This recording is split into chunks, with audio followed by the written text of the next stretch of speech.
दोस्तों, टेक्नोलॉजी और advance equipments का इन दिनों आर्किटेक्चर और कंस्ट्रक्शन में जितना इस्तेमाल किया जाता है वो पहले नहीं होता था। कंस्ट्रक्शन की दुनिया में जो काम कुछ सालों पहले नामुमकिन लगता था, वहाँ आजकल ऐसी ऊंची और जबरदस्त डिजाइन वाली बिल्डिंग्स आपको देखने के लिए मिल जाएंगी कि आप यकीन नहीं करेंगे। तो आज की इस वीडियो में हम आपको ऐसे ही जबरदस्त आर्किटेक्चर और कंस्ट्रक्शन दिखाएंगे जो आपके होश उड़ा देंगे। फिर चाहे वो हमारे हैदराबाद की फिश शेप की बिल्डिंग हो या फिर उस जैसी और भी बिल्डिंग्स, इनकी डिजाइन और मॉडल आपको बहुत ही ज्यादा चौंकाने वाले है। तो इस वीडियो को देखना तो बनता है बॉस। एटोमियम। पहले के समय में बिल्डिंग्स ज्यादा फ्यूचरिस्टिक नहीं हुआ करते थे, लेकिन 1958 में बेल्जियम में बनाई गई इस बिल्डिंग को देखकर ऐसा लगेगा जैसे कि इसे आज की टेक्नोलॉजी का इस्तेमाल करके बनाया गया होगा।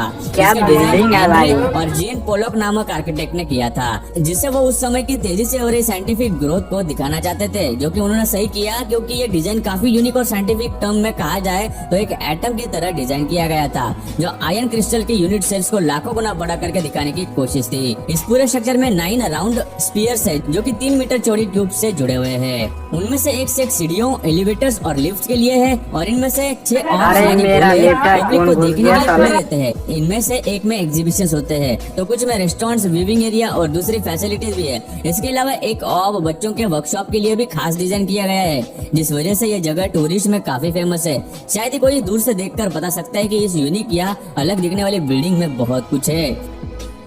The Dubai frame. सभी जानते हैं दुबई एक ऐसा शहर है जहाँ पर एक्स्ट्राऑर्डिनरी किया जाता है। फिर चाहे कोई मॉल हो, बिल्डिंग हो या फिर कुछ और, जहाँ कई सारे यूनिक कंस्ट्रक्शंस देखे जाते हैं, उन्हीं में दुबई फ्रेम भी है, जो पूरी तरह से एक बड़ी सी फ्रेम की तरह दिखाई देती है। ये बिल्डिंग 150 मीटर ऊंची और 93 मीटर चौड़ी बनाई गई है। इसे बनाने के लिए कई टन सीमेंट के साथ साथ 2000 टन स्टील और 2900 स्क्वायर मीटर लैमिनेटेड ग्लास का इस्तेमाल किया गया है। इन सब को कवर करने और इस फ्रेम बिल्डिंग को उसका लुक देने के लिए 15,000 स्क्वायर मीटर से भी ज्यादा गोल्ड कलर के स्टेनलेस स्टील का इस्तेमाल किया गया है। ये बिल्डिंग बाहर से जितनी सुंदर दिखती है, उतनी ही अंदर से भी है। इस बिल्डिंग की लिफ्ट सिर्फ 75 सेकंड्स में 40th फ्लोर पर ऊपर ले जा सकती है, जहाँ से टूरिस्ट शहर का जबरदस्त व्यू देख सकते हैं। लेकिन ऐसा कहा जाता है कि इस बिल्डिंग का डिजाइन चुराया गया था। एक आर्किटेक्ट फर्नांडो डोनस का कहना है कि ये उसका डिजाइन था और उसे इसके पैसे मिलने चाहिए थे, लेकिन ऐसा नहीं हुआ, जिसके बाद उसने कोर्ट में केस कर दिया। लेकिन इस बिल्डिंग के कंस्ट्रक्शन कंपनी का कहना है कि उन्होंने उस डिजाइन में कुछ चेंजेस किए हैं और ये